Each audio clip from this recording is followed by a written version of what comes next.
a look at setting up a Windows 11 virtual machine. And we'll be doing so using VirtualBox, the hypervisor that we installed in the last section of the course, and also that Windows 11 ISO that we downloaded in the last video. Let's hop over to the computer now and get started. So I've launched up VirtualBox here, and just make sure if you do have VMs here that you are on the Tools section here. So you click on this Tools icon, and then what we're going to do is click New to add a new virtual machine. So the first thing we'll do is just give it a name. So I'm going to call it Windows 11 for PhD here, so for the Practical Help Desk course. You can then specify the folder that's going to hold all of the files and everything for this VM once it's created. So I have one for my VirtualBox VMs already created. You're welcome to create a folder if you want, or you can just run with the defaults here. The next thing we'll need to do is choose the ISO image that we want to install. So for us, it's going to be that Windows 11 one we just downloaded. So I'm going to click on the drop down here, click Other, and then mine was in the downloads. So I'll just grab the one that I downloaded. Your file name might be a little bit different, so just keep in mind to grab whatever ISO you downloaded. Click Open here. And then it's nice, this picks up the edition for us and does a little bit of the setup for us. So you should see here Windows 11 Enterprise Evaluation Version. And then the last important thing here is we need to click this Skip Unattended Installation. And what this is going to do is it's actually going to allow us to step through the Windows 11 installation process. And you'll actually need this for creating a Windows 11 VM. I don't find that the unattended installation actually works. And it's a bonus that we also get to see how the Windows 11 installation process works and what it looks like. We can click Next here. And now we get to set up some of the hardware. So this is going to be how much resources we're going to allocate through our hypervisor to this virtual machine.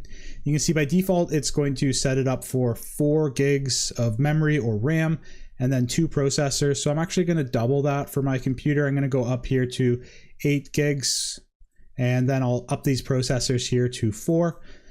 So if you have the resources, I would recommend bumping it up to at least 8 gigs and 4 CPUs. If you don't, I would say kind of like the bare minimum is that 4 gigs and 2 CPU cores, but however, you might find that's a little bit laggy and it's not the best experience.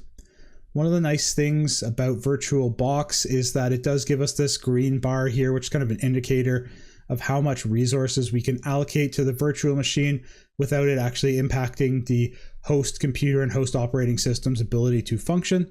So I could go up even more, but I think 8 gigs and 4 CPU cores is going to be enough for us. So click Next now.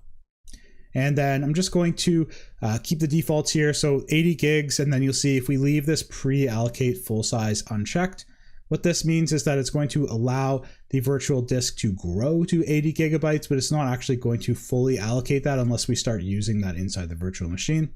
So click Next here. So this just gives us a summary of our settings here. So one really important one just to double check is make sure you have the Skip Unattended Install checked and that it shows us true. So I'm happy with that. So I'm going to click Finish here.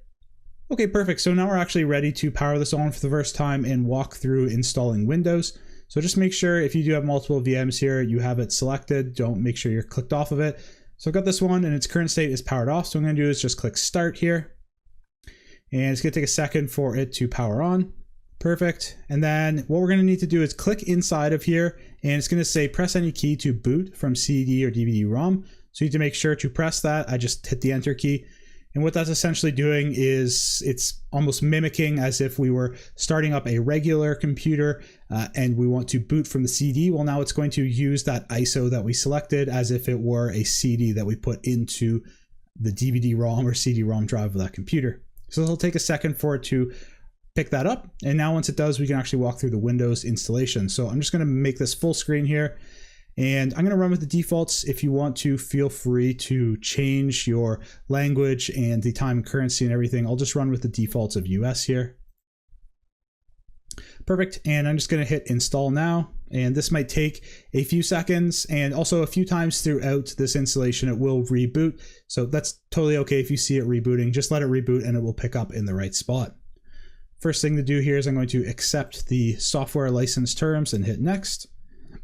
And then we're going to select custom install here, Windows only. You can just use the default drive here, click next.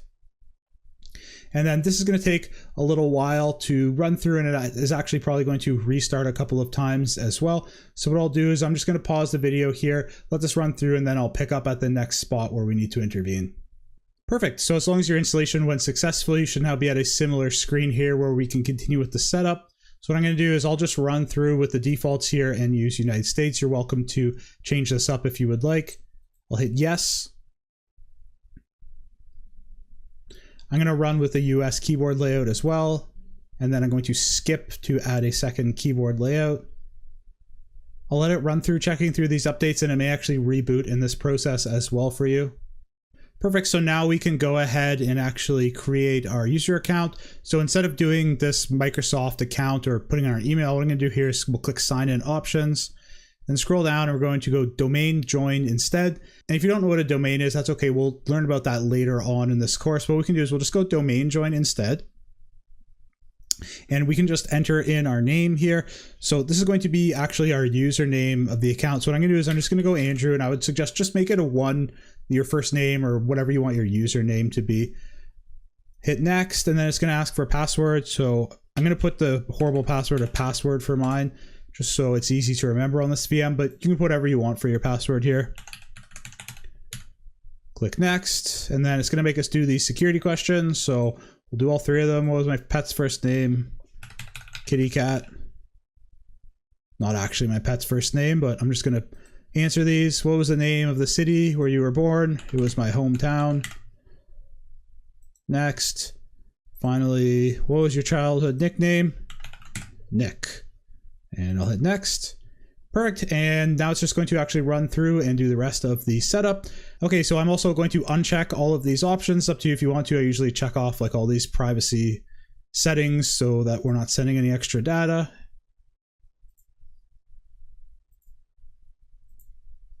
Perfect. So I'll just click accept here, and it will just finish setting up the install now for us. So I'll let this install run through. It may take a few minutes to do so.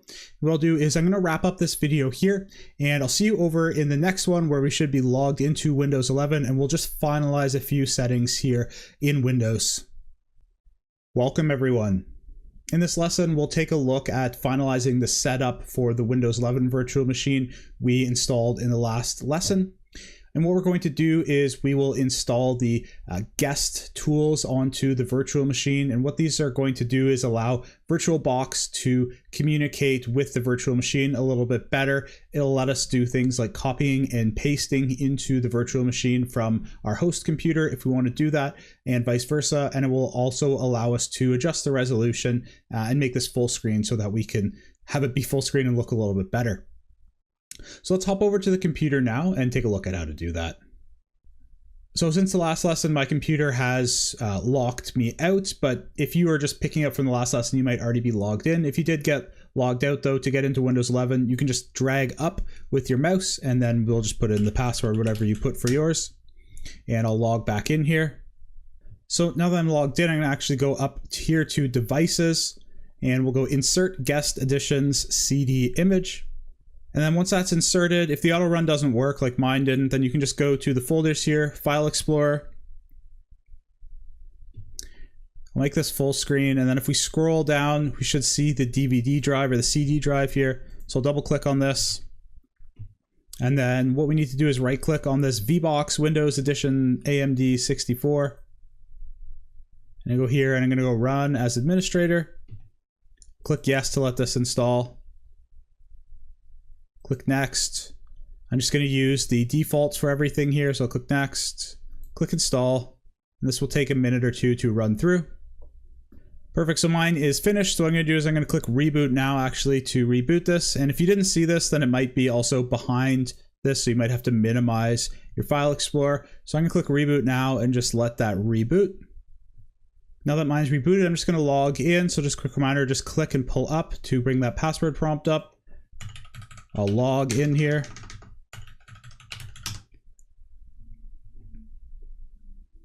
All right, now that I'm logged in, to actually change the resolution automatically, since we have that guest additions here, we can go to View and then click Auto Resize Guest Display. So make sure that's checked.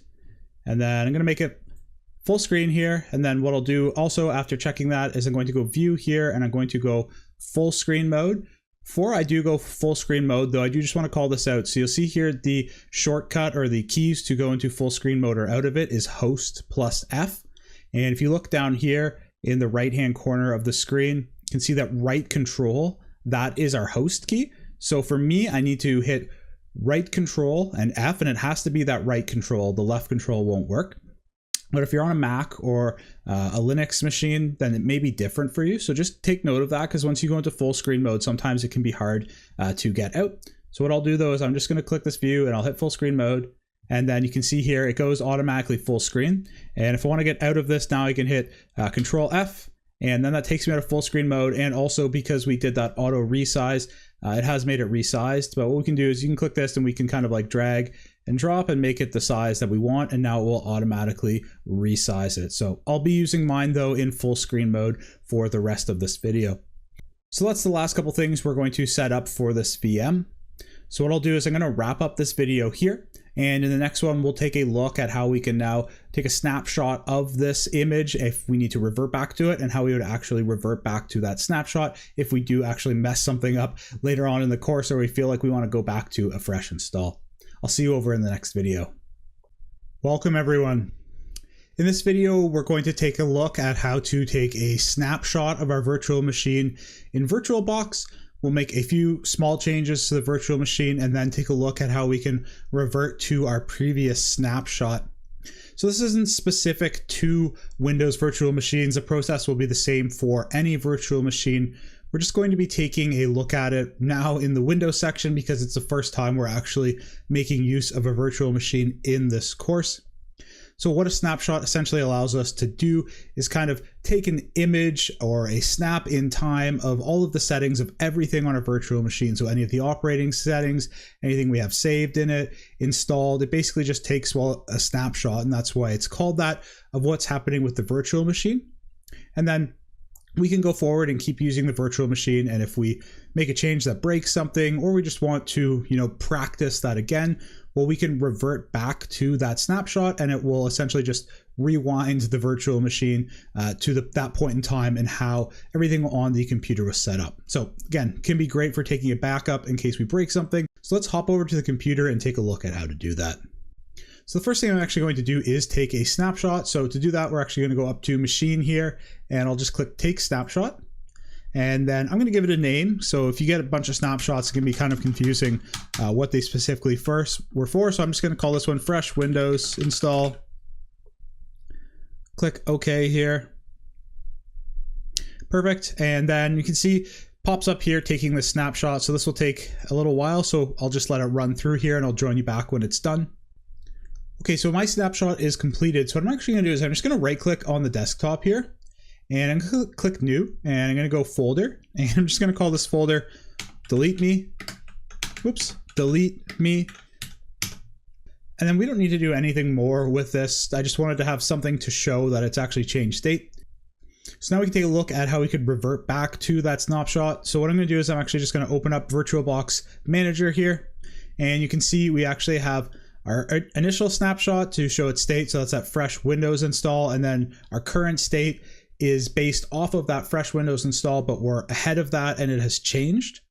So if we click on the other snapshot, this fresh Windows install, you'll see we actually can't restore to that. And that's because our VM is actually currently running right now. So what we need to do is we'll just go over and right click on our VM, and I'm going to go here and I'm going to go stop, and I'll just go power off. And it's just going to tell us and give us a heads up that this is kind of like pulling the plug on that VM. So I'll go power off. And then we can just take a quick look here, and that powered off. So now we've got it powered off. And what we can do is if we click on that fresh Windows install now, we can see that we can restore. So I'm just going to click restore here. And I'm going to uncheck this create a snapshot of the current machine state. So what this is telling us is essentially that we're going to go back to that other machine state, and it's asking if we want to create a snapshot of the current one so that, if we wanted to, we could go forward to that snapshot and not lose our changes. But I don't care about that. All we did was add that folder. So what I'm going to do is just click uncheck that, and then I'm going to click restore. Perfect. And now it's telling us that our current state is actually just that fresh Windows install. And now we can click start here to start up the VM. This will take a couple seconds to power up. and I'll just let it restore. It says it's going to take about 50 seconds. So I'm going to let mine restore, and I'll see you when it's done restoring. Okay, so my finished restoring, and I promised you I did not do any editing or anything. We are just back in time here before we created that folder, and that is how we can actually then go ahead and restore from a snapshot. So if you didn't take one, I would highly recommend take one of a fresh install that you'll have this to come back to. It's going to make your life a lot easier if you mess something up, or just if you want to repeat any of the steps that we do or try something again, this will make it a lot easier. That wraps up this video. I'll see you over in the next one. Welcome everyone. In this video, we're going to do a basic overview of Windows and take a look at navigating the operating system and some of the basic features and functionality of the Windows operating system. I know for a lot of people watching this video, there's probably a good chance that some of the things that I'm going to show in this lesson will be second nature to you, or you're very experienced with it because you've been using Windows already throughout your life. However, I want to make sure that we're all on the same page, and if there are people that are coming from a Mac background or some other background, or they aren't as familiar with Windows, they can get on the same page. That being said, if you are finding this too basic, then of course, this whole course is yours to make what you want of it, and feel free to put it on a faster speed or skip ahead. I will say though, of course, throughout this section of the course on Windows, we're going to be getting into more complex topics. So if you are finding this too basic, don't worry about it. With that being said, let's actually hop over to our Windows VM now, and we'll take a look at some of those basic functions and navigations. So of course, the first thing we need to do is actually log in. And again, I've said this before, but just a quick recap, you can either hit the enter button or drag up with your mouse to bring up that login prompt. And since we just have the one user on our computer, we aren't given options to sign in. However, depending on how our computer is configured, and also if we have multiple users, then we may have some different sign-in options. For us, we just have this one user, so we are only able to log into that account. So I'll put the password in for it, and we'll just log right in. Okay, so now that we're logged in, let's talk about some of the things that we see immediately. So we have this picture here, and this is what's called our desktop, all this area. So in this square, and we could change this background if we wanted, and we can also add files or shortcuts to applications or programs that we can access directly from our desktop. So by default, we've just got two loaded here. We've got a link to open up Microsoft Edge, the browser, and also their cycle bin. So of course, to navigate Windows, we use the mouse, and the mouse has a couple different types of clicks that we can make use of. So the left click allows us to select things. So you can see here, if I click here, I can select the recycle bin. And then to actually open it, we would use a double left click. So I'll click twice with the left mouse, and that will launch it up. And I'll just close it here. And then the other navigation button that we have access to is the right click. And the right click allows us to bring up a menu that we can get more options about what we want to do. And that is specific to what we right click on. So you could see when I right click on the recycling bin, of course, we get the default option here. We could open it, but we could also do things like pin it to the start menu, access the properties, and we can even show more options about that. The right click again is specific to what we right click on. So you can see actually I can just right click on the desktop itself, and then that brings up another menu. And for example, we could choose to personalize our desktop. So do things like change the background, for example. Along the bottom of the desktop here, we have what's called the taskbar. And along the taskbar, the probably most important thing we'll take a look at is the start menu. So if we just click start, which is this Windows symbol here, it brings up the start menu. And the start menu is where we can access our apps and things like system settings. It has a powerful search built into it as well. So if we want to search, we can search for things like applications, or we can even search for system settings. So if we just type in configure here, for example, and you can see, well, first thing that pops up is configure taskbar features in the system settings. However, we could search for other configuration options, or if we wanted to do things like format a disk or any of those administrative tasks, you can actually access a lot of them now in Windows 11 just directly through the search. So it can be a powerful feature. Of course, we can also search for apps. So for example, one of the apps that comes built into Windows is the snipping tool. And if we search for that app, we can actually just launch it directly from the start menu.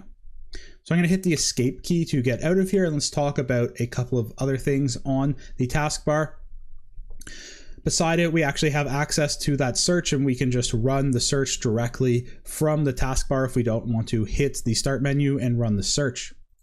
To the right of that search, we have here our tiling, which allows us to add multiple desktops. So in Windows 11, we can add multiple desktops to switch back and forth between.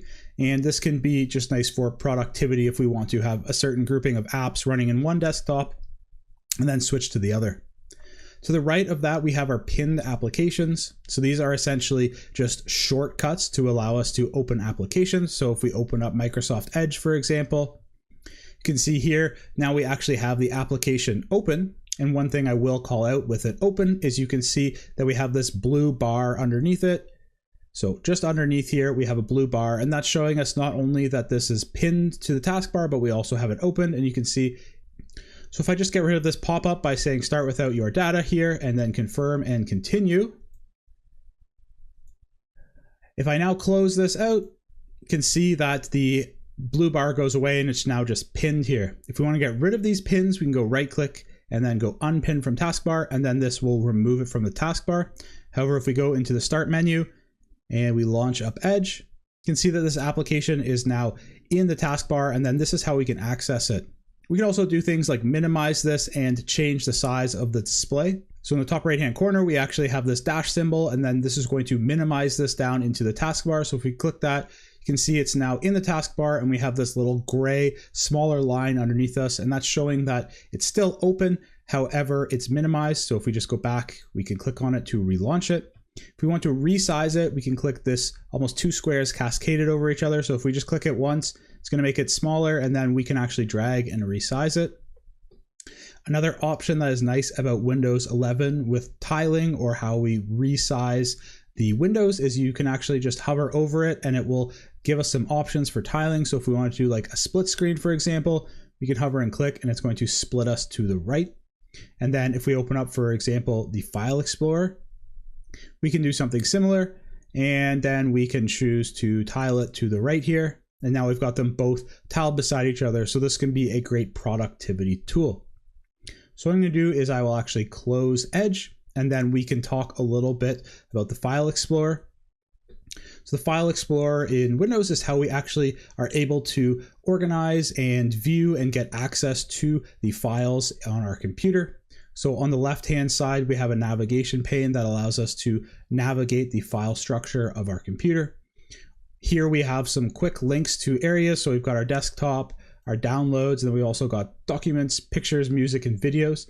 If we want to not use these shortcuts, we can also just go directly to this PC, and we can see the actual disks that are installed. So of course, we've got that local disk C, that's that 80 gigabyte hard drive that we set up in VMware.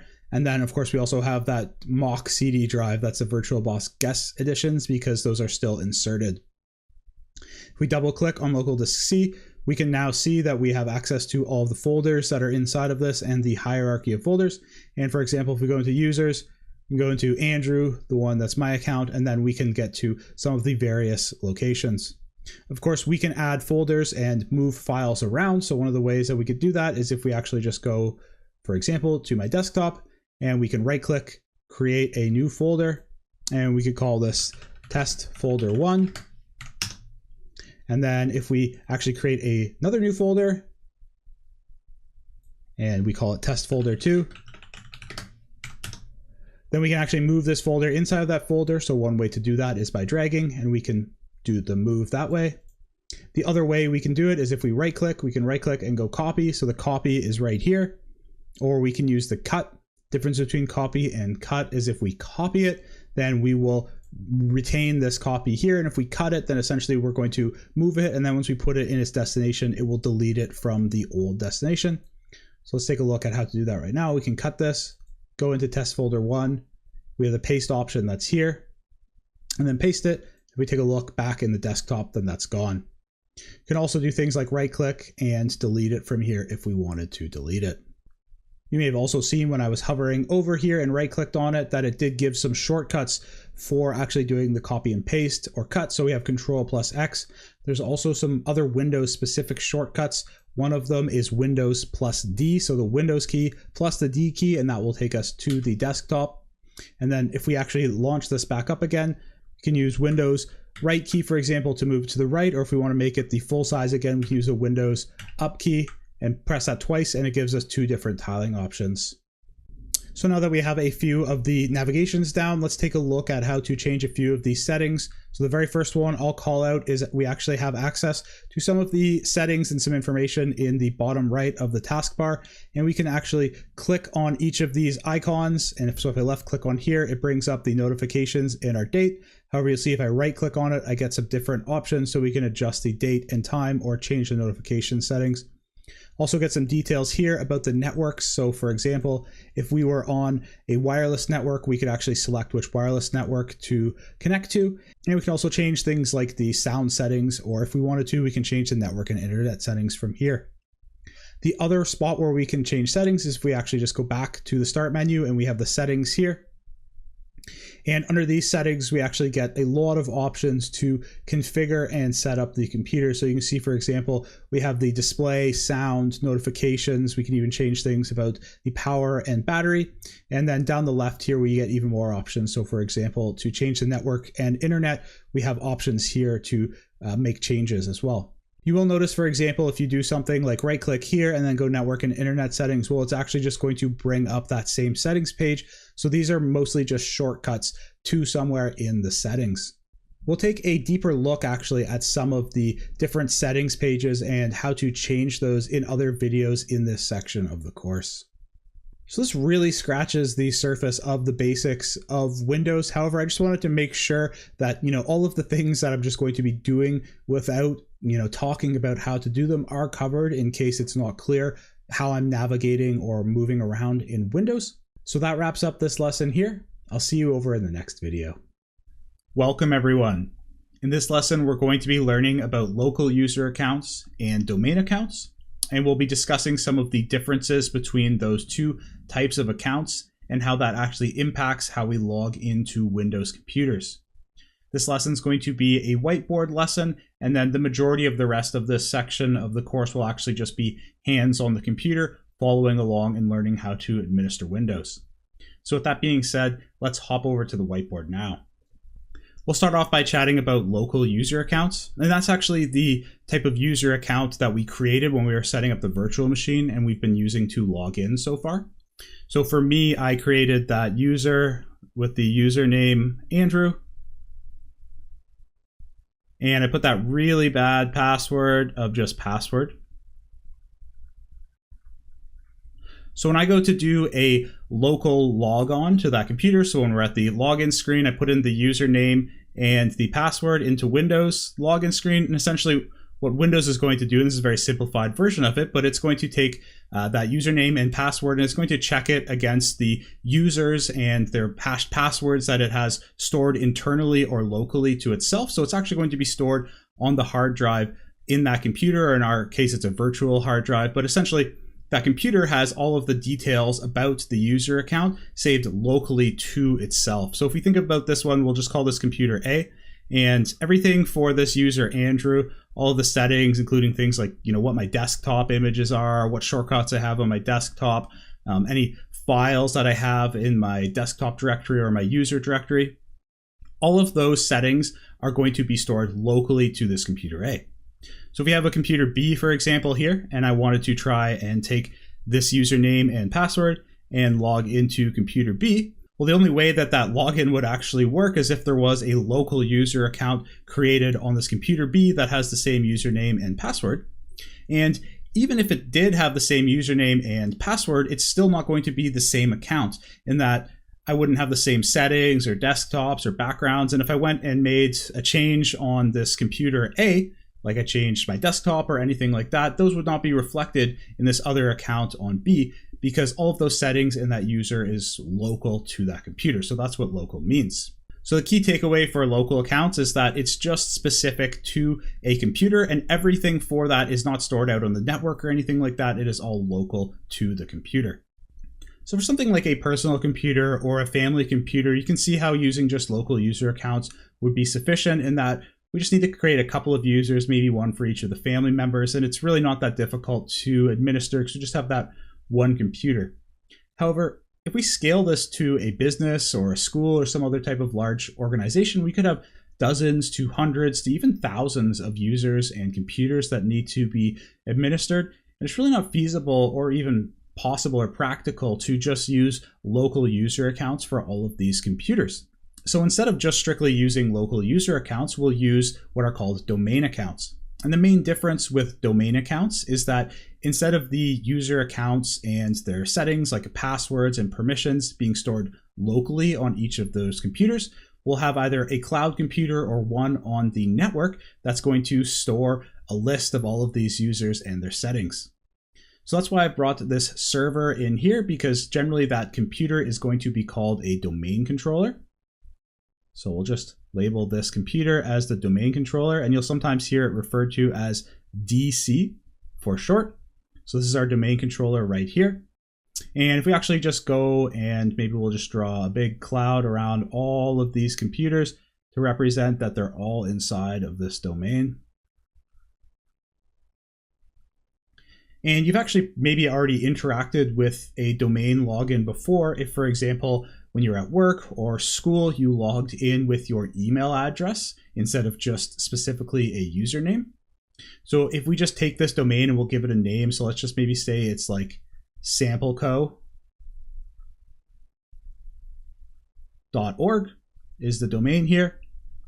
So my username might be something like, if we just write it out, Andrew at sampleco.org. And of course, I would have a password here, some sort of domain password. We'll just say it's password again. And then if I go to log in to, let's just say this is computer A again, for example, and I go to log in with my domain account to computer A. And this process is really simplified. We'll talk about it a little bit more in detail when we're actually learning about domains and Active Directory in full. But essentially, the computer A is then going to ask the domain controller if this user exists and to check the password for us. And then the domain controller is essentially going to pass back if this user exists and any settings or permissions that it has. And what this means is then also I can then go over to computer B with this same login, and computer B here can also check with the domain controller and say, hey, can this user log in? And the domain controller can respond back if I have permissions to log into computer B as well. So one of the key services actually that is on a domain controller is the directory service. And you can think about this as essentially a phone book that's going to contain a listing of all of the users and the details about that user and some of their permissions. And that way we can actually control all of the users externally. So for example, if I were to leave sampleco.org for some reason, then the administrators there could actually just go and remove my account and log in from the domain controller, and they don't actually have to worry about going to every single specific computer that I had a local user account and actually go ahead and administer it there. So the directory service in Windows is called Active Directory. And this is a very, very popular feature and service that you're going to come across definitely if you are working in the IT world. The majority of businesses these days are using Active Directory. And it's actually so important to know that we're going to have an entire section later on in this course where we learn about Active Directory and setting up our own domain. So for the rest of this section of the course on Windows, we're mainly going to be learning about the basics and local features, and then we'll build off of those in another section where we talk about Active Directory. So the key takeaway for domain accounts is that the details and permissions for those accounts are not going to be stored on the local computer. They're going to be administered from another computer, most likely the domain controller. And one of the advantages of this is that remote administration, and then also we can go and use that user account on other computers that are attached to the domain. There's one other type of login account that we're not really going to touch on in this section, but I just wanted to briefly bring up in case you encounter it, and that's using a Microsoft account. This is something that Microsoft has been pushing, especially for individual consumers. And essentially what this allows is for a single sign-on account that's administered by Microsoft, where we'll create a Microsoft account with our email. And then we can tie that account to our devices. So not just computers, but also things like if we have Microsoft tablets. And then we can go ahead and log into all of those devices with our Microsoft account as long as those devices are tied to it. And it also allows us to keep track of the licenses, and we can use a single password and have some of the settings of our account be shared across multiple devices. One key thing to keep in mind is these are not like domain accounts. They're different than those. So just keep that in mind. And we're not going to cover them too in depth in this course. That wraps up this lesson. I'll see you over in the next one. Welcome everyone.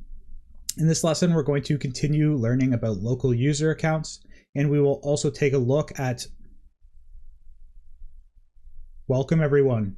In this lesson, we're going to continue learning about local user accounts, and we will also learn how to perform some administrative tasks, such as adding new users, changing their passwords, making them administrators or removing administrative privileges, and also deleting accounts. Let's hop over to the computer now and take a look at how to do this. In Windows 11, there's actually multiple ways that we can administer or edit user accounts. So the first one is if we just actually click on the start menu here, and then we go into the settings. So mine's pinned here, but if yours is not pinned, you can just search for settings and open it up through that. In the left-hand side here, we have the accounts tab. And if we click on that, then from here, we can actually go ahead and make some changes, edit and administer the account that we have set, and also add or administer other accounts. However, in my opinion, this is more focused towards end users or consumers and how they would set up their account. It's generally not how we would do it as an IT user or administrator. So the other way that we can do this, if we go back to the start menu and then we go to the control panel, and then in the control panel, we can click on the user accounts here, and then we are able to actually edit user accounts. So if we go further, we can go to the user accounts here, and we can make changes to our user account, or for example, manage another user account as well. Another very powerful tool that we can use to administer local users and groups is actually the local users and groups management service. And we can launch that using the run command in Windows. So if we go start here and then click run, and then we can click on run here. And I'll just bring this up here, and then we'll type to open lusrmgr.msc. So that's the local users and groups management service. We'll click OK to launch it up here. And then I'm just going to make this full screen. So this is a very powerful tool that we can use to administer local users and groups. We haven't chatted about what groups are yet. However, we'll talk about that later on in this video. Let's just start by taking a look at the users. So we'll double click on the users here. And this is going to give us a full list of all of the local user accounts on this computer. So you'll actually notice there are 4 accounts here that we didn't actually set up outside of the account that we created. And these are the default accounts that Windows actually sets up when we are installing Windows. Some of them are actually used by the operating system for its functionality. First one we'll take a look at is the local administrator account here. So if we just double click on this, it will pull up the properties for it here. You can see there's a description here that this is a built-in account for administering the computer/domain. And by default, this account actually gets disabled after Windows installs itself. So it's used for the installation and setup of Windows. Windows actually sets the user account that we create first as an administrative account, and it disables this account. So by default, it is disabled. Before we go any further, I just want to pause really quickly and talk about the difference between a local administrator account in Windows and just a standard local user account. So a local administrator actually has full and unrestricted access to the local computer itself. And this means that they have access to all of the files on the computer, and also they can make changes to the computer, whereas a standard user is restricted in what changes they can make, and they also may be restricted in what files and folders they can view. Some examples of things in Windows that require an administrator account are installing and uninstalling software, installing some external drivers to be able to connect hardware to the computer, making changes to the majority of the computer's settings and the operating system settings, and also being able to administer and edit other users. So now we have an understanding of that. Let's actually just close out this administrator properties, and we'll take a look at the account that we created. So for me, it is this Andrew. So we double click on it to bring up the properties. You can see under the general, we could add a full name and description if we want. And then we also have some settings here to administer the account. So if we wanted to, for example, disable the account or make it so they can't change the password or set expiration details, then we can do that here. However, the tab that I want to focus on right now is the member of tab. And this shows the groups that we are actually members of. And you will notice that we are a member of the administrators group. And this is essentially what gives our account the administrative privileges. So that makes us an administrator. So with that being said, let's actually back out of here, and now we'll talk about groups a little bit. So we'll double click on the groups here. Groups in Windows are an administrative tool that allow us to have settings or permissions that are for a broad selection of accounts instead of actually having to perform administrative tasks or change settings for each account individually. Instead, we can create groups and put the permissions to those groups and then just add our users to those groups. So an example of one is the administrators group. So if we just double click on it here, and then we can see the members that are actually part of this group. So we have the administrator and myself. And then from here, we could actually add users to this group.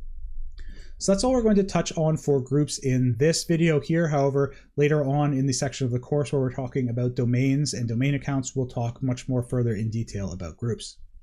So let's go back to the users here, and we'll just take a look at how to perform some administrative tasks for users. So the very first one we'll take a look at is actually how we can add another local user. I'm going to go right click here and go new user. And so this user we'll call it Dinesh. And I'm just going to leave the full name and the description blank, but I will set a password here. So I'm going to set it as PASSWORD1 for myself. So that's password with the number 1. You can set whatever you want here.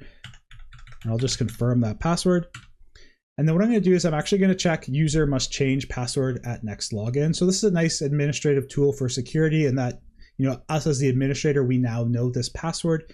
And we could provide it to them, but then when they're log in, they'll be forced to set their own password. So then the administrator doesn't actually know that. And I'm just going to click create here. And then I can click close. So now we have this Dinesh account here, and we can take a look at how to change some of the settings and perform some administrative tasks for it. So the very first one is just let's double click on it. And if we wanted to add a description, we could add a description here. If we wanted to disable the account, then we could do so from here. And then if we want to perform some administration on the password, then we could actually do that here. So you can see how right now the user cannot change password and password never expires are grayed out. And that's because we just have user must change password at next login checked. So if we actually uncheck those, then now we can go ahead and make it so they can't change the password or set it so it never expires. So I'll just put it back to this user must change password at next login. The next thing I want to show here is how we could actually make it an administrator. So what we would need to do is click on the member of here, and we'll need to add it so it is a member of the administrators group. So what I'll do there is I'll just click add here. And then I always like to check the name for the group that we're going to add it to. So that is the administrators group. And if we click check names here, it should populate, and then we know that it's actual proper group. And I'm going to click OK here. And now we should remove it from the users group. So to do that, we'll just click on users and go remove. And now if we click apply and then OK, Dinesh is now an administrator. So what I'm going to do is I actually want that account to be a regular user account. So we'll take a look at how to remove it as being an administrator. Again, I'm going to double click on it, and we're going to go into here and member of, and we'll add it back as a users account. So we'll go users and then check names. I'm going to click OK. And then I will click on the administrators group, and I'm going to remove it, click apply and click OK. And now we have set Dinesh back to being a regular user. If we want to set the password, we can also do that from here. So if we go right click on it and then we go set password, then it will allow us to reset the password, but does give us this warning. I'm not actually going to reset the password here, so I'll just click cancel if that's how we would do it. We can also delete user accounts from here as well. So if I go and right click on Dinesh, we can delete it. And of course, we can also rename the user account here. So if we click rename, it will allow us to rename it. However, I'm just going to leave it as Dinesh. So this covers how to perform some of those administrative tasks using the local users and groups management service. We can also perform the majority of these tasks again through the control panel, and also some of them through the actual Windows settings tool as well. Before I wrap up this lesson, I'll also mention that we didn't actually go through any of the other default accounts or talk about them. And if you want to learn more about those, I'll actually link a great knowledge base article from Microsoft about those different accounts and what they perform down below. So if you're curious, make sure to check that out. That wraps up this lesson here. I'll see you over in the next one. Welcome everyone. In this video, we're going to take a look at how to install applications or software in Windows, and then we'll take a look actually at how to uninstall or remove that same software or application.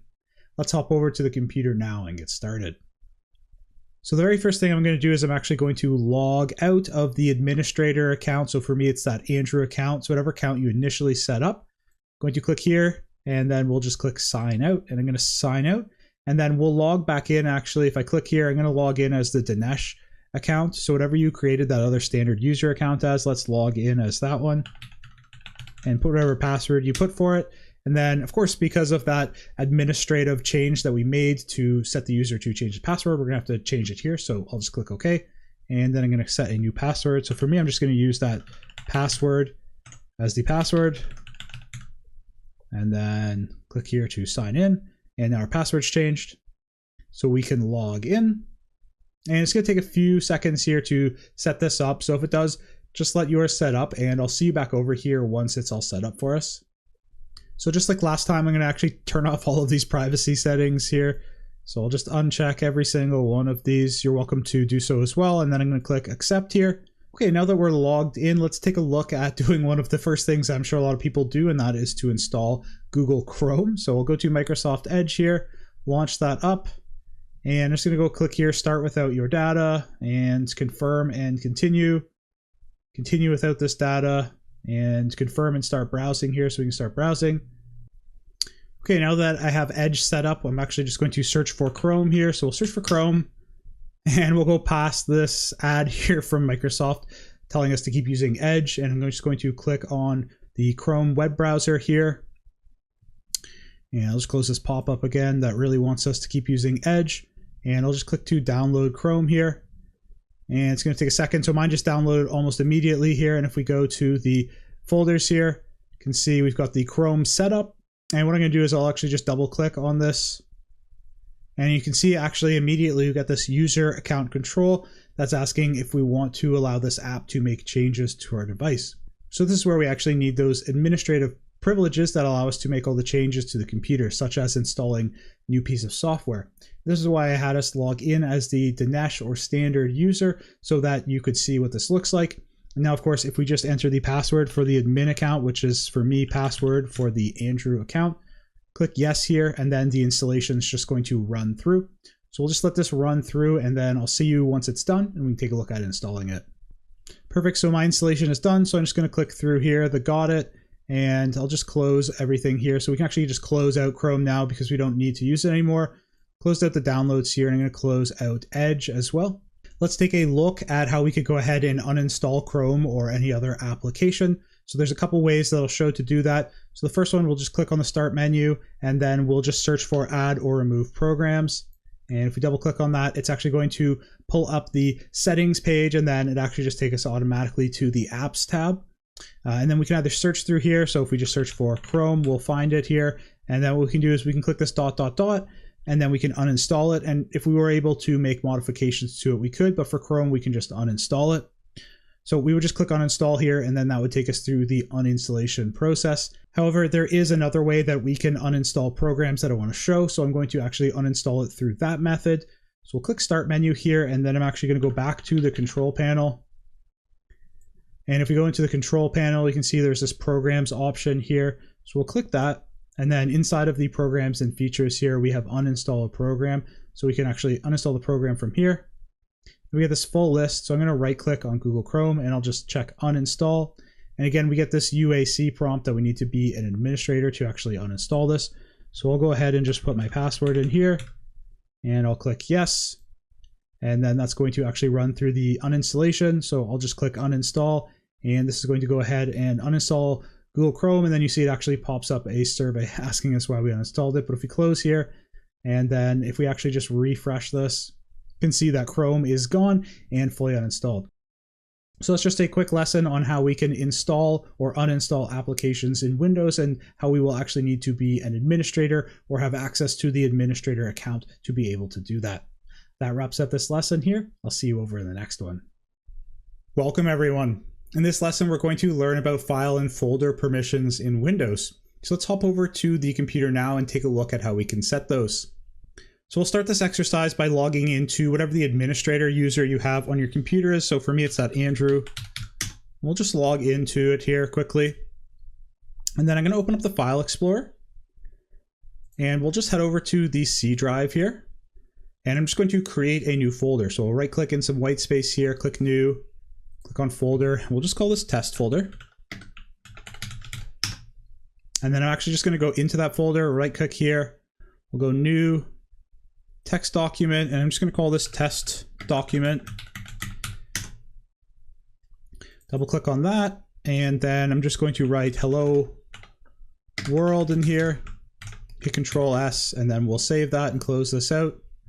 Perfect. So now let's actually just switch over to the other user. So for me, it's Dinesh.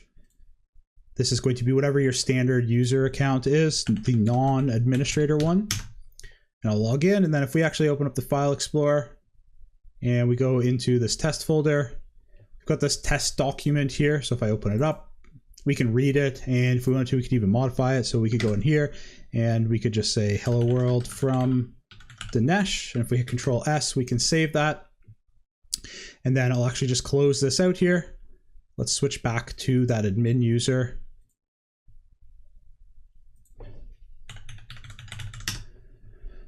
Okay, so what if we didn't want other users on the computer to have that local access to this file, or maybe even just this whole folder? So what we can do is we can actually edit the permissions for that file or folder and change who has the various access to that file or folder to do things like edit it or even be able to view it. So let's take a look at how we can see those permissions and also edit them. So if we go to local disk C here, and then we'll do it for the folder itself. So if we right click on test folder, we go properties, and then we look at the security setting. Here we can see the properties that are set for groups or users. So of course we can set these properties for both a group or a user. And just a quick reminder on the groups is that these are essentially an administrative tool that allow us to group together users and then set permissions for that whole group. So we don't have to set them individually for users. So if we set permissions for a specific group, those permissions are going to flow down to all of the users that are part of the group. However, that's only for while they're part of the group. If we remove them from the group, they will lose those permissions. So you can actually see we have 4 groups here that have permissions, and the top one here is this authenticated users. So essentially what the authenticated users group is, this is all users that actually are able to log in with a password. So things like the system accounts would not be included in this. And in my example here, this is going to include the Andrew and Dinesh accounts. So you can see that all the users in this group, they actually have pretty much almost full access to this folder. They can modify, read and execute, list the folder contents, read and write. We also see we have the administrators here, and they have this full control, and they also have the modify, read, execute, list folder contents, read and write. So this authenticated users group is where Dinesh is actually getting the permissions to be able to go into the folder and view its contents. So we may be tempted, actually, since we have this administrators group here and the admin account is part of it, to actually just go into this authenticated users and try and add deny entries to deny those authenticated users from actually being able to access the folder. So let's take a look at what would happen if we try and do that. So if we click edit here, and then if we just go deny here and we click apply, actually going to get a warning that's giving us a heads up that we're setting a deny permissions entry and that deny entries take precedence over allow entries. So in Windows, those deny entries for the permissions, they do take precedence over allow entries. So if we actually just do this and click yes and ignore this warning, well, now we've essentially removed even our access to be able to go into this folder, because even though these administrators, they have all the access, the Andrew account is an authenticated user as well, and those deny permissions actually take precedence. So if we actually click cancel here and cancel, and then we try and go into this test folder, see that we don't have permission to access this folder. So I'm going to click cancel here. If we go back into properties, of course, since we're an administrator account, we can't just go and now change those properties. So we'll go in here, edit, and we can just remove all of these, and that will give us back our access. So I'll click apply. So one thing you may want to do for this folder is actually just remove all of these permissions that are set by default and start with a clean slate. So if we try and actually remove any of these groups here to get rid of their permissions, if we just click remove here, you'll see we get this heads up that we can't remove the authenticated users because this object is inheriting its permissions from its parent. So in Windows by default, when we create folders, they're going to inherit the properties of their parent, and same with if we add any files to those folders. And for us, the parent is actually going to be the root directory of this folder, which is the C drive itself. So we're going to inherit all of those default permissions for the C drive, which gives access to all of the authenticated users and sets them in the way that it's done. So if we actually want to remove those, we can click cancel here, and then we can go to advanced, and then we can click on here and disable inheritance, and it just gives us this heads up. What would we like to do with the current inherited permissions? So what I'm going to do is I'm actually just going to remove all of those inherited permissions from this object. And then we can click apply here, and it's going to give us a heads up that we've denied all access to users. No one will be able to access, only the owner will be able to change those permissions. So that's okay for this one. We'll click apply, click OK here. And now what we can do is we'll actually just make sure to give ourselves back those full permissions. So we'll click here to add a group or user, and I'm just going to give the Andrew account, go check names here, and then click OK. And then we'll just give it all full control here. We could click apply, click OK, click OK. And now we have access to this, so we can go into this test document and we can see what's going on in the document. But if we close this out here and we go back here and sign out, sign into the Dinesh account. We go back into the file explorer here and we go into test folder. And you'll notice now that we don't actually have access to this folder because we've only allowed the Andrew user to have access to that folder. And by default, then if other users aren't granted access, they're going to be denied access. So we're not able to. So that goes over how we can go and edit and change the file permissions or folder permissions in Windows for local folders and files. Of course, we can be a lot more granular with how we set these permissions and, for example, allow only read access but not allow the other users to modify it. And of course, we can use the groups to help aid us in administering or denying access. That wraps up this lesson here. I'll see you over in the next one. Welcome, everyone. In this video, we'll be learning about Windows updates. We'll take a look at where we can get information about Windows updates, some of the administrative tasks we can perform for Windows updates, and then finally how we can go out on the internet and get details about what contents are in a specific Windows update or what features are being added. Let's hop over to the computer now and take a look. In Windows 11, we can see details about the updates and perform some administration tasks through them through the system settings. So we'll start settings. And then along the left-hand menu here, there's one for Windows Update. So we'll click there. And this brings us to the page about Windows Update. So you can actually see here, it's giving us a heads up that we're already up to date. And in Windows 11, by default, it's actually configured to automatically check for and install the updates. So one of the main reasons for this is that updates are frequently released to patch security vulnerabilities that have been found. So it's critical for us to run these updates in order to keep our computers secure. Microsoft actually releases security updates on a set cadence called Patch Tuesday. This is the second Tuesday of every month where they will release a large patch that has all of these security fixes that have taken place over the last month. However, sometimes there will be updates that are what are called out of band if there's a vulnerability or something that is critical enough that needs to be updated immediately.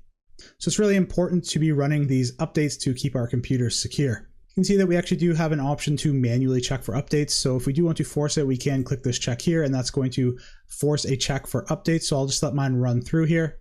And you can see that actually we're already up to date. So there's nothing that's come through. Do see here that we have this option to install the cumulative update preview. So cumulative updates in Windows are non-security updates that are to either fix or add features that aren't security related. And what Windows does is they actually make these updates available as a preview. There's a few reasons for this. And one of the main ones is that generally in a business environment, or if you're running updates as an IT department, you may want to preview these updates in a test environment and not your production environment to make sure that they aren't breaking anything, especially in legacy systems. There could be things that will be broken by Windows updates. So it's always good to preview them ahead of time. That's what Windows is allowing us to do with this. So just taking a look though, there's a few things that I want to call out about the name. Of course, we do get the year and month that this update is being released. And we also see the Windows version. So this one's for Windows 11 version 23H2. And then also we get this KB number that's tied to it. So generally Windows updates are actually referred to by their KB number. And essentially what this is this is actually the knowledge base article that is tied to this update. So if we want to see details about what's included in this update, what it's fixing, or any features that it's adding, we can actually take a look at this knowledge base article. So if we just launch up Edge here, going to go to Microsoft Edge, and I'll just pull this down here because unfortunately you can't copy and paste from here. And we'll just write it in here. So this is KB5039302. So I'll search for that. And then we can pull up the knowledge base article for this. So if we just scroll down here, we get some details. So the release date for this and the version. And we take a look at the highlights. So if we look at the normal rollout highlights, it looks like this was just to fix a couple of issues. First one is an issue that affects a snipping tool, and then something for USB devices. And if we actually scroll down here, we can see some of the improvements and even more details about it. So this is where we can actually get the information about what is going on in this update if we were concerned about that. So if we just scroll down here, we'll take a look at some of the other options that are available here. So the first one is that we actually are able to pause updates from being automatically download and run. And in Windows 11, we are able to do that for up to 5 weeks. You will notice actually through this tool here, there is no way to disable updates or have any more control other than whether or not we pause them, and then also setting a time when we allow them to run. There are ways that we can actually set the times and actually disable them. However, that's a more advanced topic, and we'll actually cover that later on in the section of the course where we're learning about Active Directory and GPOs or group policy objects. So just in this default Windows update setting, though, there's no way to actually disable it. The next option we'll take a look at is the update history. So we go in here, we can see the history of when updates were run. So of course we can see the quality updates, we can see definition updates. So these are updates to the virus definitions and how they're able to detect viruses and malware. And we can also see the other settings here. We can also choose to uninstall updates. So if we want to check here, we can go back and actually manually uninstall updates. So if they did have any issues with us, we can go ahead and uninstall those updates here. Go back to update history and scroll down here. We can also perform a recovery from here. So if our updates did break something, then we have some options in here to do so. And then just going back to here, if we go inside the advanced options, there is one option that I want to show, and that is setting the active hours. So Windows will not automatically do a restart if it's required for an update installation inside of our active hours. So by default, it's set to 8 a.m. to 5 p.m. However, we can change that so it prevents Windows from updating if, for example, we're doing work or something like that. So that covers some of the details about Windows updates. Again, we will touch on these a little bit further and how they're usually administered in an IT setting in a further section of this course. That wraps up this video here. I'll see you over in the next one. Welcome everyone. In this video, we're going to be learning about Windows logs and also how we can view those logs using the event viewer. In Windows, the logs from the operating system are actually going to be sent to the Windows log, and we'll also see the majority of logs from applications that are running on the computer being sent there as well. These logs can contain everything from informational messages that would maybe be used in debugging or by developers or for auditing, all the way up to warnings, error messages, and critical errors. So if, for example, we had the operating system crash or an application crash, then we would most likely see a log from that crash and some details about it in the Windows logs that we could view with the event viewer. This can be an excellent place to search for more details on an issue if, for example, a user reported a crashed program or the operating system crashed, or just some general issues on the system that happened in the past, and we want to go and look and see if we can find some more details about that. So the Windows logs can actually be filled with a lot of information. A lot of programs are what we call very verbose, and this means that they will print out to the logs a lot of details, and the majority of these details are mostly just informational and not something that we need to worry about. So this is just something to keep in mind when you're opening up the Windows logs and looking in Event Viewer. If you do see there is a lot there, this doesn't necessarily always indicate that there are issues with the program, and we'll take a look at how to filter to look for serious problems that could be present in the logs. Let's actually hop over to the computer now and take a look at how to use Event Viewer. To open up the Event Viewer, we can go to Start, and then we can actually just search for Event Viewer, and we'll click to open it here, and this is going to pop up the Event Viewer. So the Event Viewer is where we can see all of the Windows logs, and we can also see application and services logs if those are configured. And then furthermore, we can actually configure the Event Viewer to receive logs from remote computers as well. So when we first launch up the event viewer, we actually get an overview and summary, and probably the most important one that we can see is the summary of administrative events. If we take a look in that area right here, it actually breaks down all of the events into their event type, and those are either critical, error, warning. If we scroll down here, we can see the rest: information, audit success, and audit failure. So of course, the critical and error are going to be probably the most important ones that we will want to take a look at. We can expand those event types here to see more details about them. And we can also see how many events have happened in the last hour, 24 hours, and last 7 days. So if we want to here, we can double click to get more details about them. So if we just double click, it will actually bring up the summary of those events. So we can see that there were 4 critical events for kernel power issues, and we can see the date and time those happened. We can also double click on a specific event to actually bring up even more details about it. So you can see this is because the system rebooted without cleanly shutting down first, and it gives us a little bit of details about what this error could be from. So for me, this is because I'm running this as a VM and I didn't properly do a shutdown on the VM.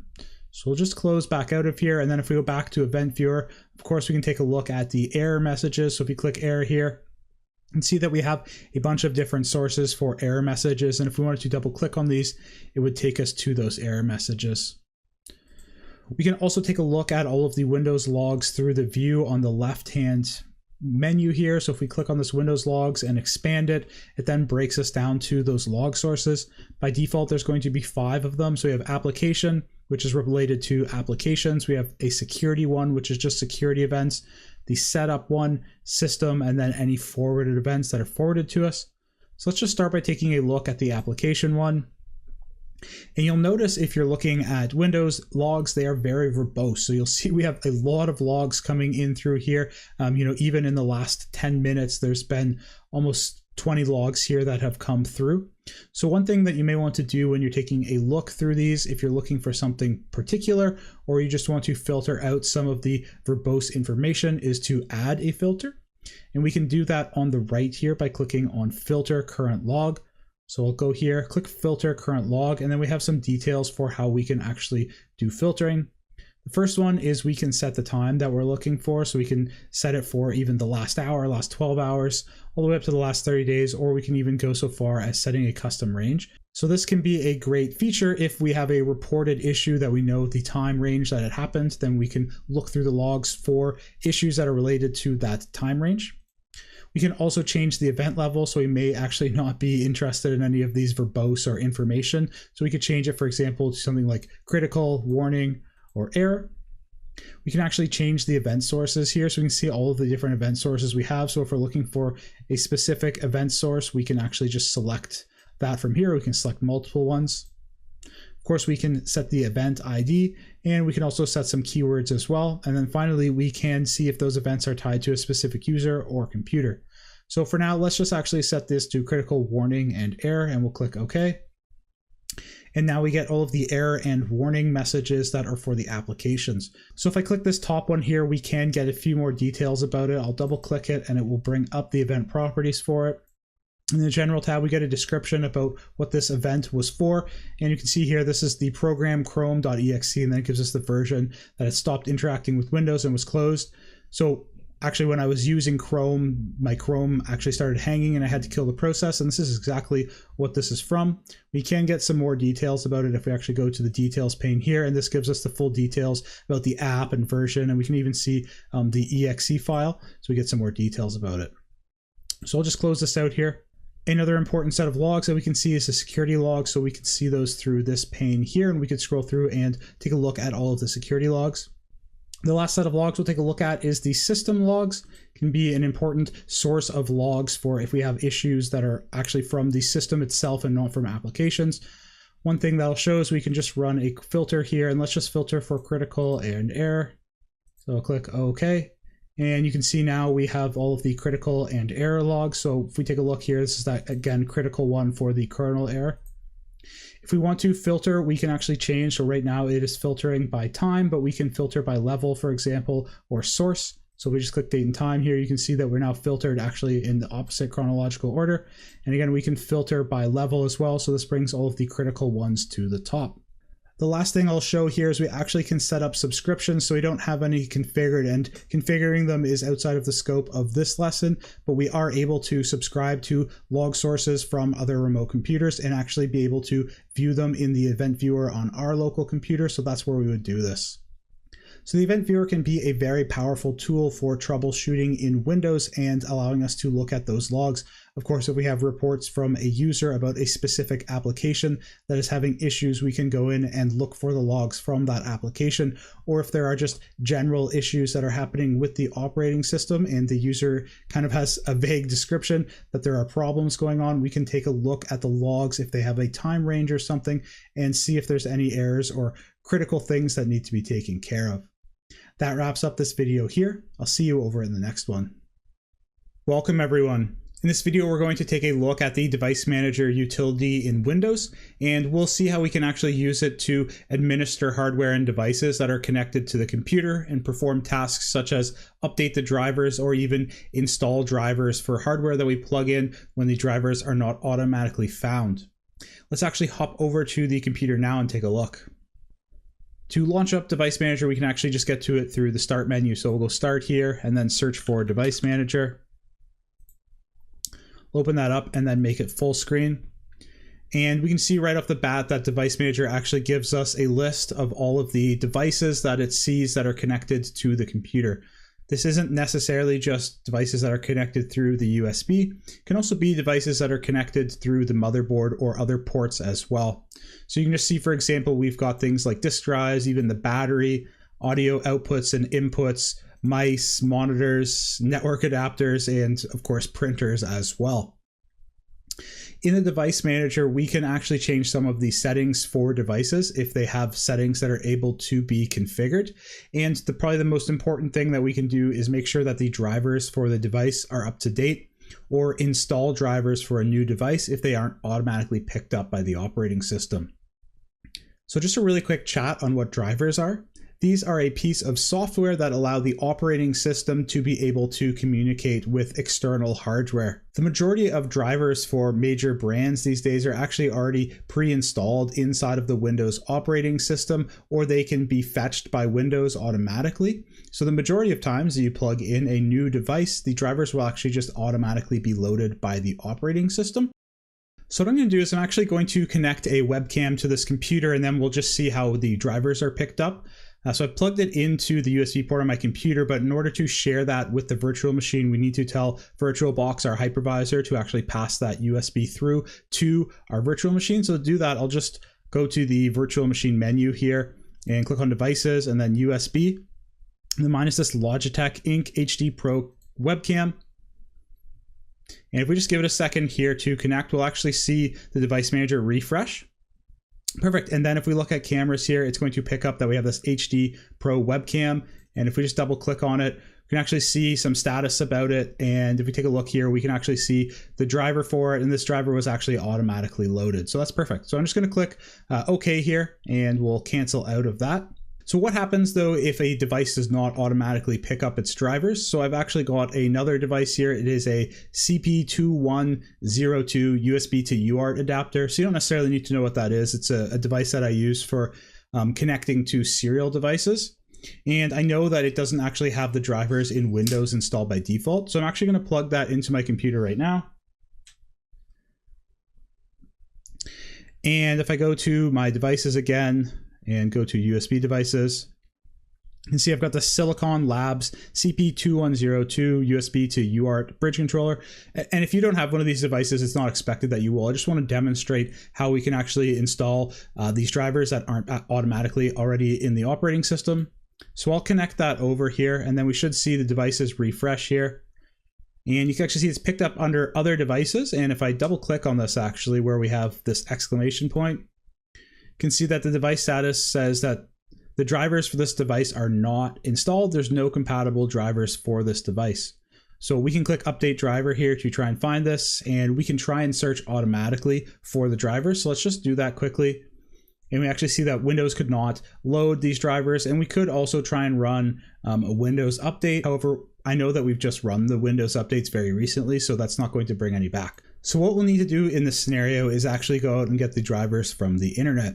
So sometimes with devices that do not have drivers that are already pre-installed in the operating system, they'll come with a CD or DVD-ROM or maybe even a USB drive that has the drivers installed on it, or they'll give instructions on where to download those from the internet.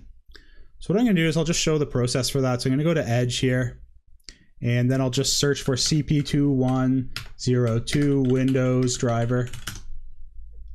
And actually get the very first result is from Silicon Labs, which is the manufacturer. So one thing I will just mention when going out on the internet for drivers is just keep an eye on the sources. And I would recommend actually trying to avoid any promoted sources that you're seeing, because there are a lot of not so reputable websites that will offer drivers, and they'll also usually try and offer support for those drivers, and a lot of times these are scams. So just keep an eye out when you are downloading drivers from the internet that you're actually getting them from where you want them to be. So Silicon Labs is the manufacturer, and I actually recognize their domain here as SIL Labs. So I'm going to go there right now.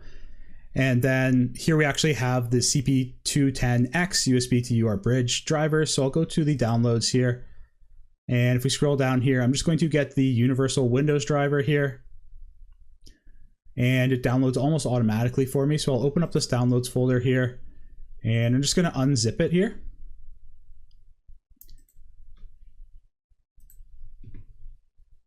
Perfect. So now if we go back actually to Device Manager here, and I'm going to browse my computer, and we'll actually just go to that downloads location and in that folder, and I'll just click OK, and then click Next. And it automatically finds those drivers and is actually able to install them. So if we just close this out, actually, now we can see that the device is working properly, and we can also get the details about the driver that was installed. So we can click on the driver's details here and actually see where that driver is installed. So that's how we would go and install them manually if they're not picked up. Again, majority of devices these days are just going to be plug and play, and the drivers will already be installed in Windows and just picked up and loaded. So let's close this out, and I'm going to close all of these back out, and we'll go back into Device Manager. Before we wrap up this video, there's one other process I want to show, and that's how to add a printer to a computer that's actually connected over the network and not plugged in through USB. So that's something that's quite common these days, is that printers will actually be on the network, and especially in a business setting, they'll be available to anyone that's connected to the network. So to do that, we can actually go into the action here, and then there's a devices and printers option. So we'll just click on devices and printers, and it will open up that devices and printers page for us. And then we can click here to add a printer, and it's actually just going to start looking and searching for devices. So it's found this one, and this is my printer. It's actually on my network, so it's not plugged in through USB. So we can just double click it here, and it will start connecting automatically, and then it will actually go through and install the printer. So I'll just let this run through and do its installation. Perfect. So I was able to connect, and now it's actually just installing those drivers automatically. Perfect. So that printer installed successfully. And then actually, if we right click on it, we can see some of the properties about it. So I'll go to the properties here, and then we see some details about the manufacturer. And if we actually click on the hardware section here, you can see even more details, including its IP address and the location. And then finally, if we click the properties here, then this is actually going to show us the details about the driver that's installed, and we can actually see all of those details about the driver. So I'm just going to cancel out of here. So that shows how we can connect a printer to the computer, and we also took a look at how we can ensure that devices are being picked up properly in Device Manager and their drivers are being loaded, and also how to manually load drivers for devices that do not have their drivers preloaded into the operating system. If you are running into any issues with connecting devices to a computer and they're not picked up, then the Device Manager is an excellent place to start troubleshooting those issues. That wraps up this lesson. I'll see you over in the next one. Welcome everyone. In this lesson, we will take a look at the Windows Task Manager. We'll see how we can use it to list all of the processes that are running, see the amount of resources on the computer that those processes are actually using, and also how we can use it to kill processes if they are frozen or hanging. Let's hop over to the computer now and take a look. There's a few ways to actually open the Task Manager. One of the easiest ways is actually if we just right click on the taskbar and then click Task Manager, it will launch that for us. I'm going to close this and show one other method, and that is to press the buttons Control-Alt-Delete on your keyboard. These are a special combination of buttons that will actually bring up a screen on your computer, and generally these will work even if your computer is frozen or an application has caused you to lose keyboard and mouse control. So if you actually do this right now on your computer with your virtual machine, it's most likely actually just going to bring up the Control-Alt-Delete screen for your host computer and not the VM. If you want to do this on your virtual machine, go down to Input here and then Keyboard, and then we can go Insert Control-Alt-Delete, and then that brings us to this Control-Alt-Delete screen. So from here we can actually perform a few useful tasks. We can lock the computer, switch users, sign out, or change our password. However, the one that we want is to bring up the Task Manager, so we'll just click Task Manager, and that will bring up the Task Manager for us. When we first open up the Task Manager, it actually takes us to the Processes view here, and we can see a list of all of the running processes. So along the left here, we've actually got that list, and it breaks it down into the apps. So the apps are the actual processes that are running that we can interact with. So right now we just have Task Manager running. And then we have these background processes. So these are processes that are running in the background, most likely as services. And we don't see these, we can't interact with them, but they're there behind the scenes performing some tasks. And then if we actually scroll down, we can see there's also a list of Windows processes that are running as well. And those are, again, processes that are running in the background for the Windows operating system. So we scroll back up to the apps here. What I'm going to do is I'm just going to click the Start menu, and we'll open up Edge, for example. And I'll actually just minimize it, but now we can see that Edge has actually been added to the process list. And we can take a look at the amount of resources that it's actually utilizing. So along the top here, this is actually the total resources that are being used across the whole computer by all of the processes. So for example, right now we're just utilizing 2% of the CPU. But we are using 38% of the memory that is allotted for this virtual machine or that this computer has. So one useful thing that you can do is you can actually sort the processes by the amount of resources they're utilizing. So if we want to sort by memory, for example, you can actually see that Edge is using the most amount of memory. So this can be useful if we're trying to track down programs that are actually, very resource hungry and try and figure out what is using up all of our RAM or CPU or something like that. Again, we can also sort by CPU as well, or even disk utilization or network utilization. So one other really important thing we can do from this list is if we just go back to sorting again by the processes, is that we can actually kill or end a task. So if I just click on this one, if we highlight it here, we can click End Task here, or if we right click on it as well, we can go and click End Task. And now you can see that it has exited Internet Explorer. This is kind of like pulling the plug on that process or application. So you may need to do this if, for example, the application has crashed and there's no way to close it properly and it's not responding to any other ways to close it. Then we can come into the Task Manager and actually kill that process or end the task. So the next screen we'll take a look at here is if we actually go to the performance screen, then we can actually see the performance for the computer and see a graphical representation of its utilization. So for example, we can see the CPU, memory, disk, and Ethernet. We can also see the uptime of the computer as well. If we click here, we can see an app history, and we can actually see the history of how much that's been running, how much network resources it's been using, and the CPU time. So the other useful tab we'll look at is the startup apps, which we can get to now through the Task Manager, and we can see all of the applications that are actually set to be start up when the computer runs. So sometimes when you install applications, they will actually install themselves to automatically start up right when the computer logs in. And if you want to actually disable these or set applications to be start up, then this is one of the easiest ways to do that from this tab. So the next tab we'll take a look at is the users tab, and here we can actually see the users that are logged in, and we can get a list of all the processes that are actually running for that user. So this can be handy if we have extra users that are logged in, and we want to see if they are actually eating up the computer resources. And then the last tab we'll take a look at is actually the services tab. So I just wanted to show that we can actually see the services through here and interact with them. What I'm going to do though is actually I will wrap up this video here right now. And then in the next one, we will actually take a more detailed look at Windows services, what those are, and how we can interact with it. So I'll wrap up this video here and see you over in the next one. Welcome everyone. In this lesson, we're going to pick up where we left off in the last one, talking about Windows services. So a Windows service is actually just a program in Windows that runs in the background, and it operates without any user interaction or having a user interface. So sometimes developers will want certain processes or applications to just automatically run, and they don't need any user interaction to take care of their task. So this is where services come into play. Services are unique in that we can actually have them be configured to launch at startup of the computer without actually requiring a user to log in at all. Services can also actually be started manually or triggered by an event. Sometimes we will need to be able to interact with services to stop them, start them, restart them, or configure how they're actually started to possibly disable them or set them to be started automatically or manually. So that's what we'll be taking a look at in this video. Let's hop over to the computer now. In the last video, we left off looking at the services section in the task manager, and we can actually interact with services through this page. However, there is another tool that we can use that gives us more options, and we're going to use that one. So you can actually get to that through Task Manager by opening the Services Management tool here. Or if we are not in the Task Manager already, of course, we can get to that through the Start menu and then just typing Services here. So from the Services Management tool, we can see some details about all of these services that are running. So of course, we get a list of all of the services. In this column here, we can see all of the names of these services. We can then see a description of the services, which can actually be very useful because we can see what that service is used for, and it gives us an idea of the importance of that service.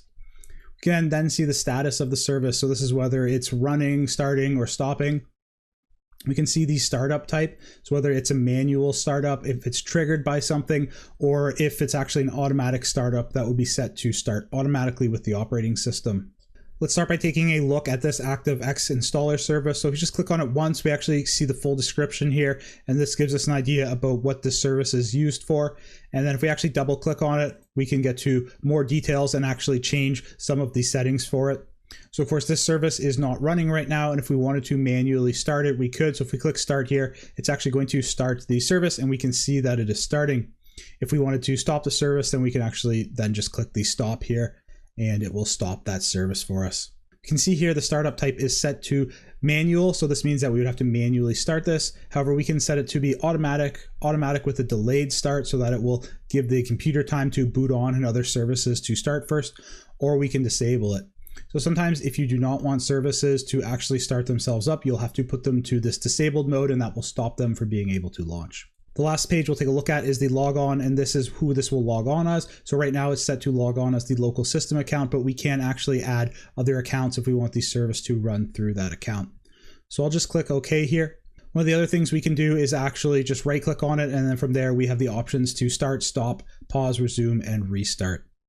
So one thing I will say with the services is that it may be tempting to stop services that are running if you feel like they are using a lot of resources on the computer. However, it is important to take a look at what that service is actually doing and what it's performing for the computer. If you stop integral services on the computer, then it may cause the operating system or other applications to not behave properly.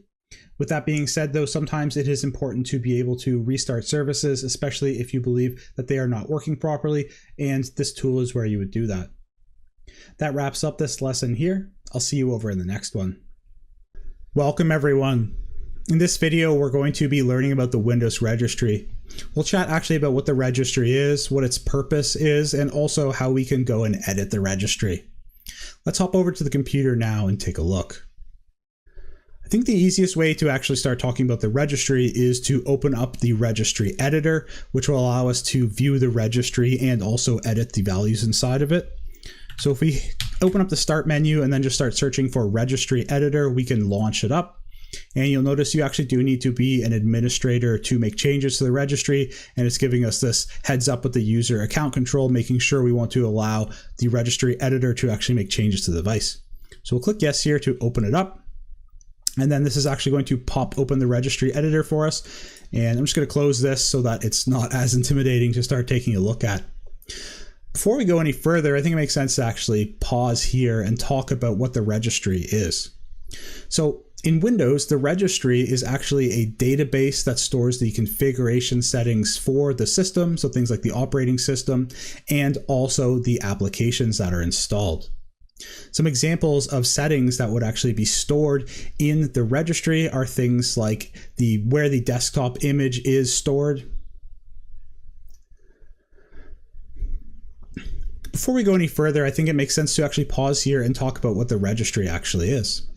So the registry in Windows is a database that's used to store configuration settings for the system and also applications that are installed on our system. Before we go any further, I think it makes sense to quickly pause and chat about what the registry is in Windows. So the registry is actually just a database that stores configuration settings for the operating system and applications that are installed. I've actually been making changes to the registry throughout this section of the course without maybe even actually knowing that. A lot of settings in Windows and applications actually have user interfaces that allow us to easily make changes to the configuration of the application or Windows, and then behind those scenes, those will actually make registry entries if they're needed or edit registry entries.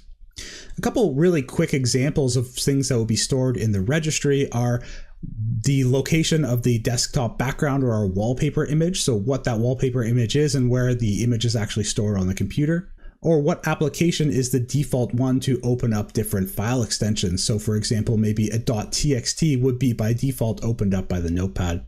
There's of course thousands of different configuration settings in the registry, and we won't be able to look over all of them. The registry is organized by using what are called keys and values, where the key is essentially the name of what's being stored, and then the value is of course the value that's being stored or the data that we want to store. The value can be anything from a decimal number to a hexadecimal number or even a string. Keys can actually store other keys as their value, and this is what is called subkeys. This may be confusing to think about, but if you visualize it, I think it makes a lot more sense.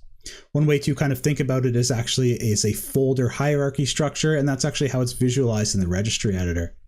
So we take a look at the left-hand pane here, you can see we've got these 5 top-level keys, and they're all denoted as HKey underscore, and then we get some more details about what those keys actually are for.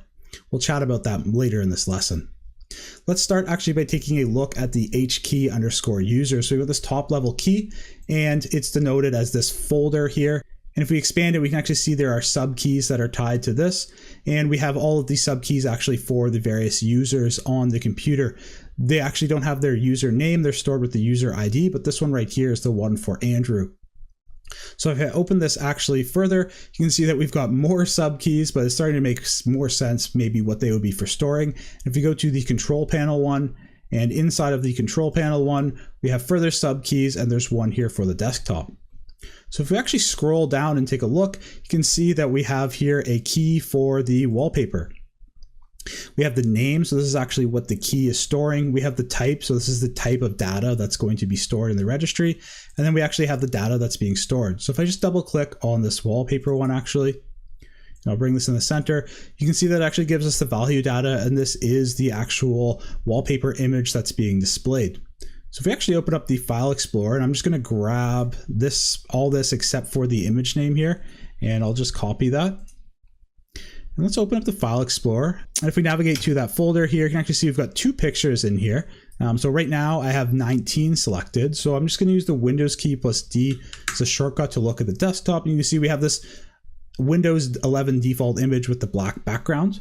And if we just go back to the File Explorer here, you can see inside of the wallpaper, there's a bunch of other different ones that we could choose. So we've got, I don't know, maybe we look at the sunrise, and we've got some nice sunrise images. So what I'll do is I'm actually just going to right click on here, and then I'm going to choose copy as path, and we'll copy that path here. And I'm going to come back over here, select all of this, and then we'll paste that path in here. I'm going to get rid of the quotation marks here as well.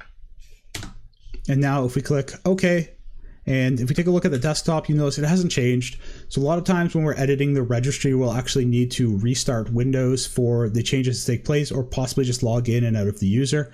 So for this one, I'm just going to quickly restart Windows. We'll run a quick restart, and we should see the desktop background change. So I'll just quickly log back in here. And we can see that my desktop background has changed by editing the registry. So let's actually just hop back into the registry quickly now that we have an idea of what it's for and how we can edit it, and chat about a few last things. So the first thing we'll talk about is actually just what's stored inside of these top keys here. So the very first one is this hkey _ classes _ root. And inside of that, we actually have mostly settings about the applications that are installed and also the different file types or file extensions. So you can see here, all of these dots, these are actually file extensions. So if you scroll down, you'll probably start to see some that you recognize. So for example, we have .html here. And if you scroll further, you'll actually see some details about applications. The next one we have is the hkey _ current user. So this actually just stores details about the current user that is running. Probably one of the most important ones is this hkey _ local machine. And this stores details about how the actual local machine is set up. So you can see, for example, we have ones about the drivers, the hardware, software, and system. We then got the hkey _ users that we already took a look at, and this stores details about the users. And then we have hkey _ current config, which stores some details about the current configuration. So one thing to keep in mind with the registry editor is that, this is actually a fairly powerful tool to be able to go in and edit these registry values, or even add new registry values or delete them. And we should exercise caution when we're using it to make sure that we understand what the registry values that we're actually editing do, or if we're deleting them, because some of these can actually be integral to how the operating system functions. So you will want to keep that in mind when you are editing the registry. That being said, sometimes in order to make some configuration changes to the operating system or applications, they won't be exposed through a user interface, so we actually have to use the registry editor to do that. Or even sometimes for quick fixes or hot patches, there won't be a UI that's available yet. So you'll get instructions to actually create a registry entry and set a specific value, and this will be a quick fix possibly for the operating system or other applications. So that actually wraps up this video here about the registry. I'll see you over in the next one. Welcome everyone. In this lesson, we're going to be learning about the Windows command prompt. This is actually another one of those topics where you could probably take an entire course on the Windows command prompt and the scripting language that it uses, which is the batch scripting language. And you could go really deep into this, and we could probably have hours and hours of teaching about it if you wanted to fully master it. However, my intention for this video is to help you get comfortable with using the command prompt, some of the core and integral commands that you'll need to use to be able to navigate, and then also the syntax of most commands, so how we could actually get some help for those commands, and then the syntax of using commands in general. And the reasoning for this is so that you would be comfortable enough to follow instructions that require using the command prompt and be able to walk through and follow those instructions. Or if you wanted to go and read the documents for some commands or the batch scripting language, that they would make more sense and you would be able to follow along with them. I'll also link down below a good knowledge base article from Microsoft on using the command prompt as well. With that being said, let's hop over to the computer now and launch up the command prompt. There are a lot of ways we can launch the command prompt in Windows, but probably the easiest is just go to the Start menu, and then we'll search CMD to launch up the command prompt. So the first thing I'll call out in the command prompt actually is if we take a look at our prompt, which is where this flashing cursor is, to the left of that, it actually shows the directory that we're in, so the file path for the current directory that we are working in. So you'll see we are right now in C, users Andrew. If we actually open up the File Explorer, we could actually navigate there as well. So if we go local disk C, users, Andrew, this is actually that same file path. And this is important to keep in mind when we're using the command prompt, because some of the commands that we use and their arguments, or if we need to access things like files or folders or executables, well, that's all going to be relative to where we are actually in the command prompt. So just to give you an example, one way that we can list out the contents of the directory we're working on is we can use the dir command. And you'll see here now we got a list of this directory. And of course, if we took a look in the File Explorer, this is the same contents. Of course, we just have all these folders here. They're file folders. And you'll see in the command prompt, we have this dir that lets us know that these are a directory, which is just essentially another term for folder. So what I'm going to do right now is I'm just going to clear my screen, and you'll see me clearing it a few times throughout this lesson just to keep it cleaner to read. If you want to be able to scroll back and see what you did, then you don't necessarily need to do this. I just find it makes it a little cleaner. So the command to do that is CLS. So of course we can change the directory that we're working on in the command prompt, and to do that we would use the cd command. and then we need to pass in an argument of the directory that we want to change into. So I'm going to change into the downloads directory. However, instead of typing out downloads in entirety, I'm just going to type down and then hit the tab button. And the tab button is a very powerful feature in the command prompt in that it allows us to autocomplete both commands and also things like file names or directories. So in this example, we are auto-completing the directory to downloads. So I'll just show quickly also, you'll notice if I run dir again, actually, you can see that we have the documents and downloads folder here. So if I just clear this out and then we run cd and I just type in do and then tab, you'll see that it goes to documents because there is two options that it could autocomplete to, and it's going to pick them alphabetically. If I hit tab again, it will go to downloads. So I'll hit enter here and we'll change directory into the downloads, and you'll now notice that our prompt has changed actually to reflect the directory that we're working in. Of course, we can hit dir again. So we can see here that I actually have a directory that is that unzipped driver that we installed, and of course a file that is that zip file. If we want to go back up a directory, there's a shorthand that saves a lot of time to do that. In Windows, in the command prompt, ." specifies the directory that we're actually working in, and then ... is the directory above. So what we can do is we can go cd and then ... and that will actually put us up one directory. So you can now see we are in the Andrew directory. Of course, we can also change directories to a directory using the full file path. So we might want to do that, for example, if we don't want to just change directories up and out of the directory we are until we're in the root, and then to try and go down into another directory. So for example, if we want to get into the Dinesh folder, well, if I just type in here Dinesh, or try and type in Dinesh and autocomplete, or I just try and cd into Dinesh, you notice that it can't actually find that path that's specified. So instead, what we could do is we go cd c:/ and its users. So I'll just tab to complete, and then Dinesh, and I'll tab to complete again, and that shows us that that folder actually exists. And if I hit enter here, you'll actually see that we get access is denied. So the reason for that is we are actually running the command prompt right now as a standard user. Even though the Andrew user does have those admin privileges, it can launch the command prompt as an administrator, but by default, it's going to launch it as a standard user. So it's actually best practice for using the command prompt is to run it as a standard user unless we need to be an administrator. It's much safer to run it this way. So let's just close this out though, actually, and take a look at how we can run it as an administrator. So we'll go back to start here. I'll type CMD, and then instead of clicking it, I'm going to right click on it and go run as administrator. And of course, this is going to give us the UAC prompt. So we'll click yes here. And if we didn't have administrative rights, then we would need to enter an admin password there. So you'll notice now actually we're in here as the administrator. So we see up here, we have the administrator, and then also our home directory is Windows/System32. So now we can actually run a cd here, and I can go c:/users/Dinesh. And since I'm the administrator, I can actually go into that directory. So I actually wanted to go into the downloads directory here, and I'll just use tab to autocomplete, and we can list out the contents. And the reason I wanted to come in here is just to show that we can actually launch an executable directly from the command prompt. So to do that, we can actually just type the name of that executable.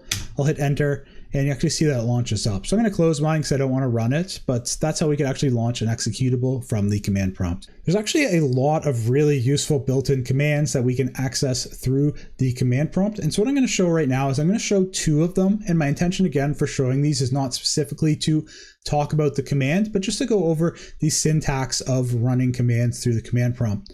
So the very first one I'm going to run is ipconfig, and by default it doesn't actually need any arguments or anything, so we can just run this command as is. And you can see that it actually gives us some networking details about the networking configuration of our computer.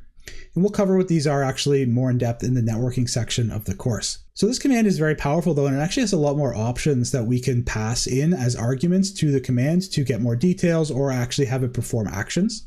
If we want to learn more about all of those details, then we can actually go to the help menu for the command.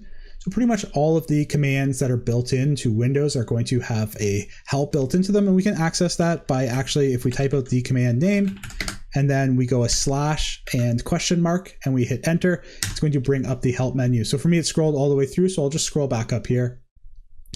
And you can see now we're in the help, so it gives us a usage. So the usage just gives us the various options that we can run. And then we can see here, it actually gives even more details about these options.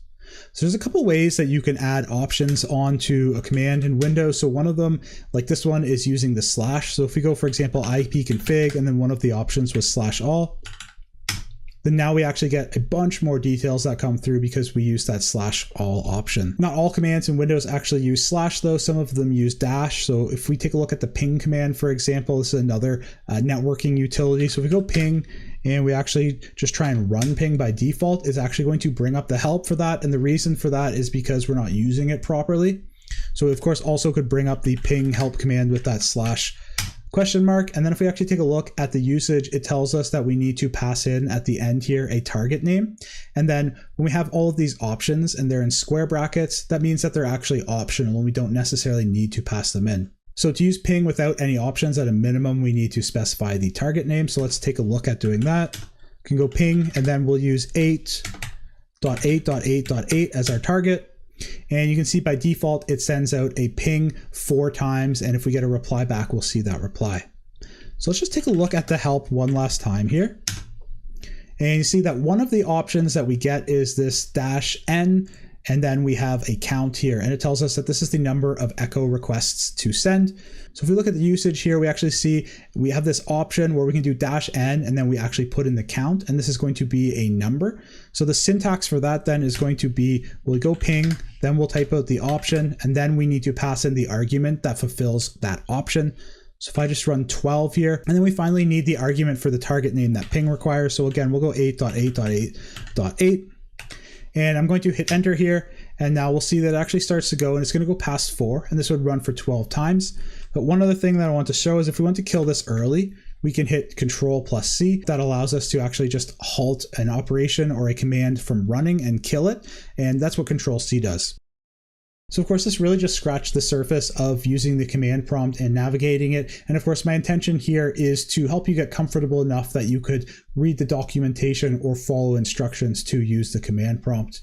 That wraps up this video here. I'll see you over in the next one. Welcome everyone. In this lesson, we're going to learn how we can automate and schedule tasks using the Windows Task Scheduler. Let's hop over to the virtual machine now and take a look at how to do that. So we can launch the task scheduler again through the start menu. So we'll go start, and then if we just type in task scheduler here, we can launch it up. So launching up the task scheduler, we actually get an overview of the local task scheduler when it first launches, and we can actually see the status of any tasks that have run, and we can set that. So for example, right now we're looking at the last 24 hours, but if we wanted to, we could look even for the last 7 days or 30 days. And if we actually expand these task names, because we have the same task that's been running multiple times, we can actually see the status of it, when it started, when it ended. So you can see there's actually one even running right now, and we've had some successful runs that have been running, and we can see the time they started and ended.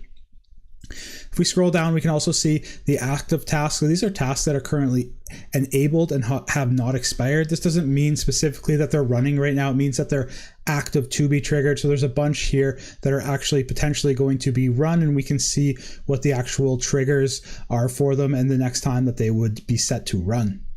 So these are actually mostly just default tasks that are set by the operating system or potentially applications that have been installed, but we can also add custom tasks as well. So we'll take a look at how to do that. So we're going to go on the right here under the actions and go create task. And actually what I'm going to show us how to do is a common task that some people may want to automate in Windows, and that is how to do a disk cleanup. So actually if I go start here and we just type in disk cleanup, you can see we do have the disk cleanup utility. And this is a tool that allows us to free up disk space. And one of the ways that it does is just deleting temporary files that are not required. So you can see right now, if I actually ran this, it would give us back 13.4 megabytes from temporary files that are probably files we don't need anymore. So instead of running it through this, I'll just show how we can actually automate that. So what I'm going to do is I'm going to name it. Actually, we'll call it disk cleanup. And we can add a description here. So we'll say runs a disk cleanup of temporary files. And then under here, we actually get the security options, so we can change who to run it as. So I'm just going to run it as Andrew. And we also get these options. We can run only when they're logged in, or if they're logged in or not. So I'm going to set here just run when users logged in, but we could also choose to run this as a different user or whether or not we're logged in. The next thing we'll need to set is the trigger. So it actually triggers the task to run. So go into triggers, then we're going to click new here. And then the default here is to do it on a schedule. However, when you take a look at this dropdown, you can see there's a bunch of other triggers. So for example, at log on or startup or even on idle. So I'll just keep it on a schedule here, and I'm going to go daily. We'll say recurs every 1 day. So this means that it's going to happen every day. And then we can set the time. So right now it's 12:13. So what I'm going to do is I'll actually just give myself a bit of time to finish this. So I'm going to set it for 12:20 here.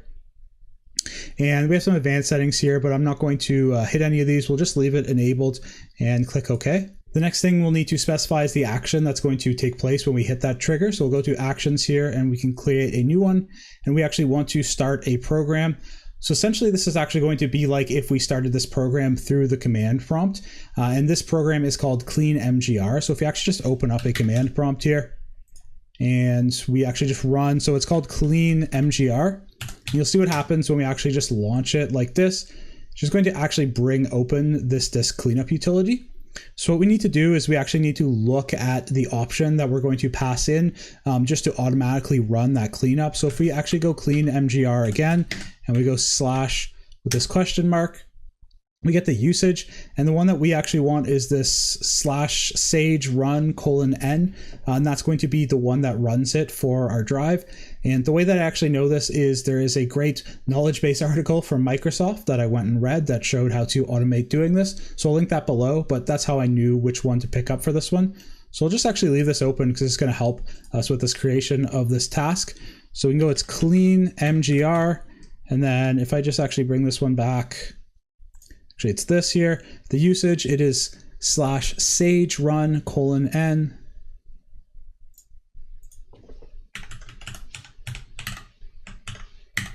Perfect. And then I'll just click OK because we just need to add these optional arguments. We'll go OK. And that's perfect. So then we can take a look if there's any conditions. So we could set any conditions here. So the very first one is like only if the computer has AC power. So we could double check that. I'm just going to run with the defaults for here. And then we also have some settings here that we could choose, but I'm just going to also run these with the defaults. So I'll click OK. Perfect. And now actually, if we go to the task schedule library, we see that we do have that disk cleanup that's here. So of course we could double click on it. And if we wanted to, we could edit it. What I'm going to do is I'll just wait 2 minutes and then we'll see how this runs. Okay, so I've just crossed over 12:21 here. So if I just go over to the task scheduler here and then we take a look at the summary, we can actually see that this ran and we see that it actually succeeded. It was successfully run. And if yours is not showing up, you may need to just click the refresh here to make sure it picks them up. But yeah, so we can see that it actually ran here. And so if we launch the disk cleaner or disk cleanup again, can see that it did run because the temporary internet files, it has shrunk quite a bit down to 86 bytes. Of course, some things have grown right back to where they were after we ran it, which is sometimes the case with the disk cleanup, but it did actually run.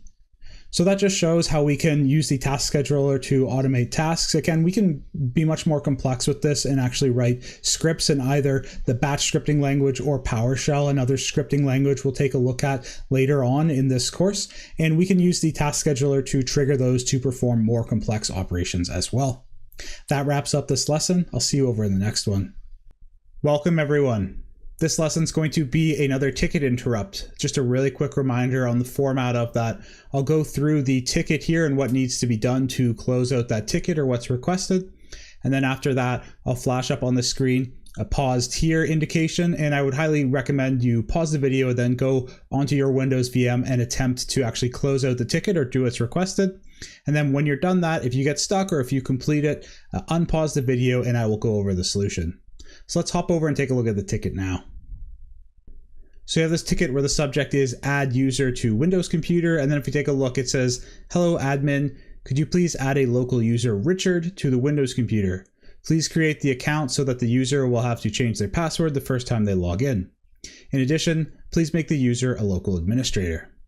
If you want to take a shot at this challenge on your own, pause the video here and I'll see you afterwards where I show the solution. Okay, I'll show my solution now for this. There are actually a few ways that you could go about adding this user and making them an administrator. So if you had a different solution, as long as you got to that end product and you added the user and they are a local administrator, then that's okay. I'm going to walk through how I went ahead and did this. So the first thing we'll need to do is actually log in as a local administrator account. So for me, it's that Andrew account, and I'm going to log into that account. And I actually just use the local users and group manager. So again, to do that, we just go to the run here, and then it is this lusr.mgr.msc. So I'll click OK to launch that up. And then I'm going to go into users, and I'm just going to right click here and go new user. And it said the username was going to be Richard, and we can just leave the full name and description blank.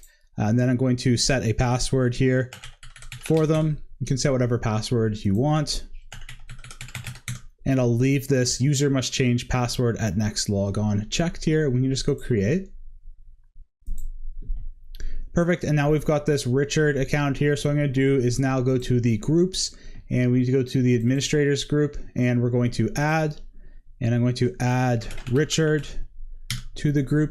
And then I always like to hit check names here to make sure I didn't have a typo or anything. So perfect, we were able to find that. So we can click OK, click apply, click OK, and we just do a quick double check here. And we now have Richard in this administrators group. We'll go OK.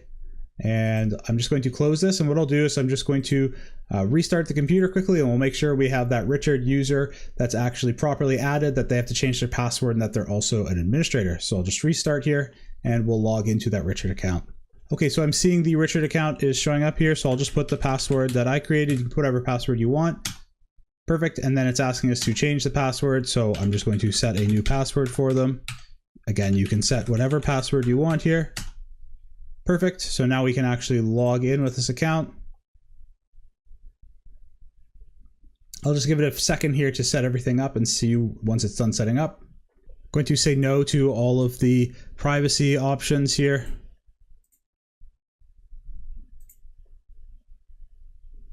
Okay, and we're set up. So one thing we could do is just really quickly, we could run a CMD and make sure we can run that as administrator.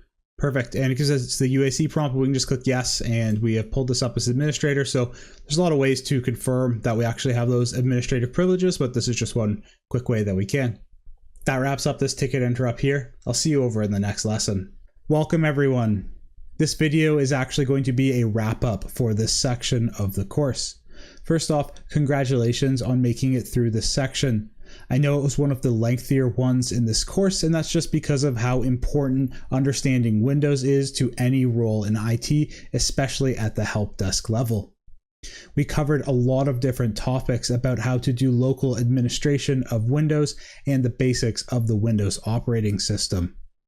This is going to wrap up this section of the course. However, we will be using Windows in later sections of the course, especially the capstone project, where we look at setting up an Active Directory lab for ourselves. This wraps up this video and this section of the course. I'll see you over in the next section.